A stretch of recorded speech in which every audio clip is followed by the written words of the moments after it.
Jeune homme, tu as 30 ans ou plus, suis attentivement cette vidéo. 30 ans n'est pas un âge ordinaire.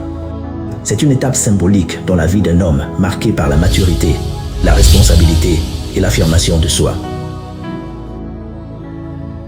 Dans la Bible, cet âge est hautement significatif. Les Lévites commençaient leur service officiel à 30 ans. Jésus, Joseph, David, Ézéchiel, Jean-Baptiste ont lancé leur ministère ou leur mission publique à l'âge de 30 ans. Cet âge représente donc la capacité d'un homme à porter un poids spirituel, social et même politique. L'histoire le prouve aussi. Napoléon Bonaparte devient premier consul de France à 30 ans. Martin Luther King Jr. à 30 ans, il menait déjà une révolution pour les droits civiques. Mark Zuckerberg, avant même ses 30 ans, il avait déjà hissé Facebook au rang des géants mondiaux. Comprends par ces exemples, cher ami, qu'à 30 ans, tu n'as plus droit à l'excuse. Ce n'est plus le temps de vivre dépendant de tes parents ou de ta famille. L'argent de ton père n'est pas ton argent. Les acquis de ta famille ne sont pas les tiens.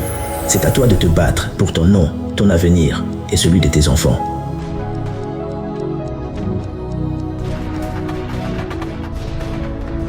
À cet âge, ce n'est plus le temps de passer tes journées devant la télé, les jeux vidéo et ton téléphone. Ce n'est plus le temps de traîner dans les rues pour discuter sur la vie des célébrités de ce monde qui ont déjà gagné et bâti leur vie.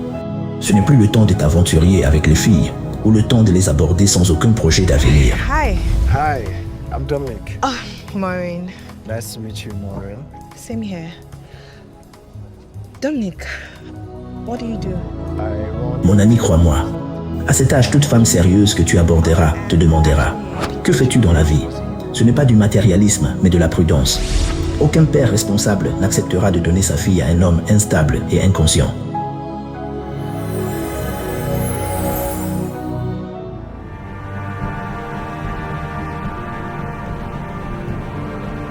Même si tes parents ne te l'ont pas encore dit ouvertement, sache dès aujourd'hui qu'ils comptent sur toi.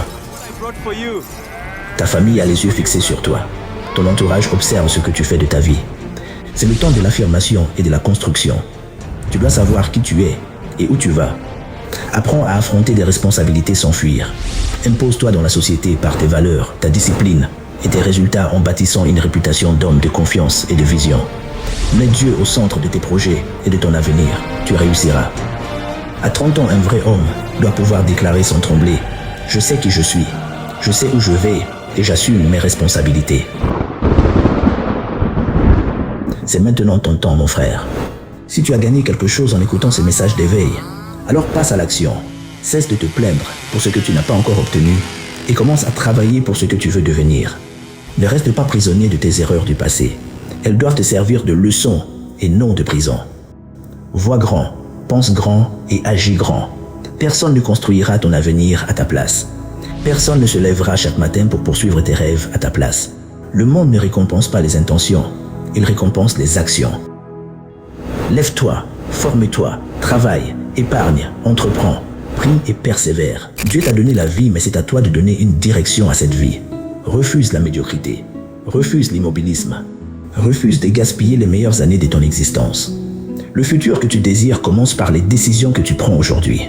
Alors lève-toi, prends tes responsabilités et deviens l'homme que Dieu t'appelle à être. Ton heure n'est pas demain, ton heure c'est maintenant.